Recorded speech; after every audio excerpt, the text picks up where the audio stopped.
जरा सोचिए, नक्शे पर खींची एक ऐसी लाइन के बारे में जो दिखती भी नहीं, जिसके एक तरफ पूरी तरह से सेफ्टी है और दूसरी तरफ जानलेवा खतरा। आज हम यही समझने वाले हैं कि कैसे समुद्र में सिर्फ कुछ मीलों का फासला एक ताकतवर जंगी जहाज के लिए जिंदगी और मौत का सवाल बन सकता है। एक मॉडर्न, पूरी तरह से हथियारों से लैस वॉरशिप एक पल में एकदम महफूज और ठीक अगले ही पल उस पर हमला हो जाता है। ये कैसे हो सकता है? यही वो पहेली है जिसे हम आज सुलझाने जा रहे हैं। तो कहानी की शुरुआत होती है एक बहुत ही ड्रामेटिक घटना से। खुले समंदर में एक ताकतवर जंगी जहाज पर एक बहुत ही खतरनाक टॉर्पीडो से हमला होता है। मतलब मामला बहुत ही गंभीर है। तो चलिए सबसे पहले इस हमले की डिटेल्स देखते हैं। ये सब आखिर कहां और कैसे हुआ।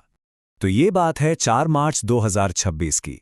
जहाज था ईरान का फ्रिगेट IRIS देना, और हुआ ये कि श्रीलंका के गॉल पोर्ट के पास जब ये जहाज डॉकिंग की परमिशन का इंतजार कर रहा था, तभी इस पर एक मार्क 48 टॉर्पेडो से हमला कर दिया गया। लेकिन कहानी में एक बहुत बड़ा ट्विस्ट है। ये जहाज हमेशा से खतरे में नहीं था। यकीन करना शायद मुश्किल हो, पर यह सच है। हमले से बस कुछ ही देर पहले यही जहाज एक ऐसे एरिया में था जहां इसे कोई छू भी नहीं सकता था। मतलब पूरी तरह से सेफ। देखिए फर्क कितना बड़ा है। जब तक जहाज भारतीय समुद्री सीमा के अंदर था, उसका सफर एकदम सुरक्षित था। ना कोई वार्निंग, ना कोई रोक टोक। लेकिन जैसे ही वो इंटरनेशनल वाटर्स में दाखिल हुआ, वो असुरक्षित हो गया और उस पर हमला कर दिया गया। तो फिर बदला क्या? क्या था ऐसा जिसने सब कुछ पलट कर रख दिया? इसका जवाब जहाज की यात्रा और टाइमिंग में छिपा है। 4 मार्च की सुबह जहाज भारत के एक्सक्लूसिव इकोनॉमिक जोन यानी EEZ से सुरक्षित गुजरता है।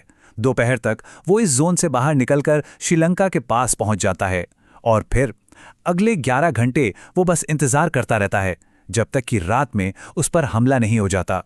11 घंटे? सोचिए, पूरे 11 घंटे एक जहाज एक जगह पर रुका रहा और बहुत ही वल्नरेबल सिचुएशन में इंतजार करता रहा। क्लियरेंस कभी आई ही नहीं। और ये हमला हुआ गॉल के तट से लगभग 19 से 40 नॉटिकल माइल्स की दूरी पर। ये दूरी बहुत जरूरी है क्योंकि ये जहाज को किसी भी देश की सीमा से बाहर साफ तौर पर इंटरनेशनल वाटर्स में रखती है।